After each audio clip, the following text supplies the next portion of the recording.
চিন্তা করে দেখো না কবরে কি যাইবা না, চিন্তা করে দেখো না কবরে কি যাইবা না।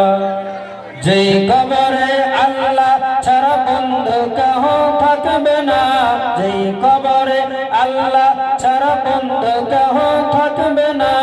চিন্তা করে দেখো না কবরে কি যাইবা না।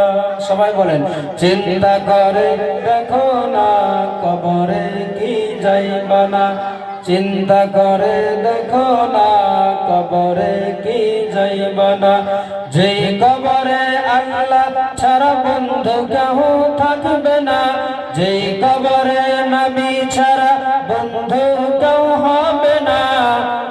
চিন্তা করে দেখো না কবরে কি যাইবা না।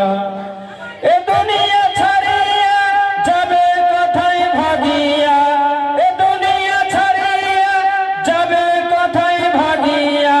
মরণ তোমায় লইবে ঘিরে, মরণ তোমায় লইবে ঘিরে, যতই করো বাহানা। মরণ তোমায় লইবে ঘিরে, যতই করো বাহানা। চিন্তা করে দেখো না কবরে কি যাইবা না, চিন্তা করে দেখো না কবরে কি যাইবা না। যেই কবরে আল্লাহ ছাড়া বন্ধু কেহ থাকবে না, যেই কবরে আল্লাহ ছাড়া বন্ধু কেহ থাকবে না। চিন্তা করে দেখো না কবরে কি, বলে চিন্তা করে দেখো না কবরে কি যাইবা না। দিলে ভরা অহংকার চিনো না আজ খোদার ঘর, দিলে ভরা অহংকার চিনো না আজ খোদার ঘর। নামাজের লাগিয়া কি তোর মোটেও মায়া লাগে না, নামাজের লাগিয়া কি তোর মোটেও মায়া লাগে না। চিন্তা করে দেখো না কবরে কি যাইবা না, চিন্তা করে দেখো না কবরে কি যাইবা না। এ দুনিয়ায় সবই পর, কবর যে তোর আসল ঘর। এ দুনিয়ায় সবই পর, কবর যে তোর আসল ঘর। কেমনে সেথায় থাকবে শুয়ে, কেমনে সেথায় থাকবে শুয়ে, শুধুই মাটির বিছানা। চিন্তা করে দেখো না কবরে কি যাইবা না, চিন্তা করে দেখো না কবরে কি যাইবা না। যেই কবরে আল্লাহ ছাড়া আপন কেউ থাকবে না। চিন্তা করে দেখো না কবরে কি যাইবা না।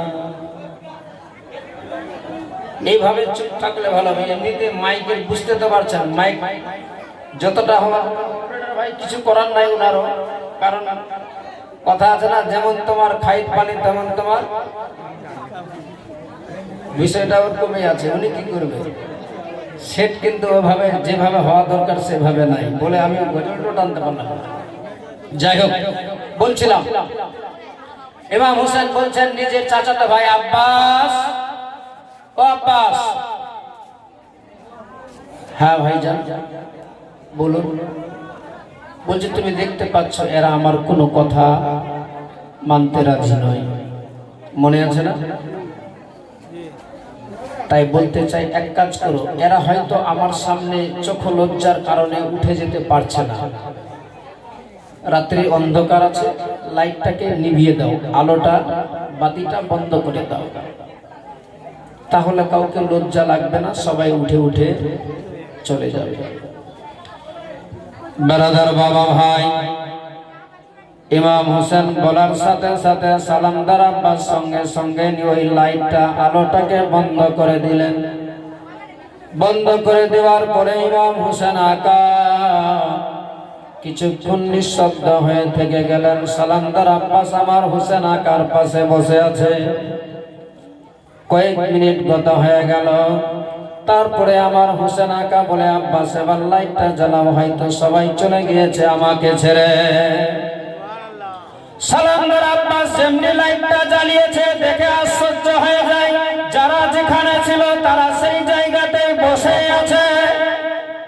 সুবহানাল্লাহ বলা যাবে না?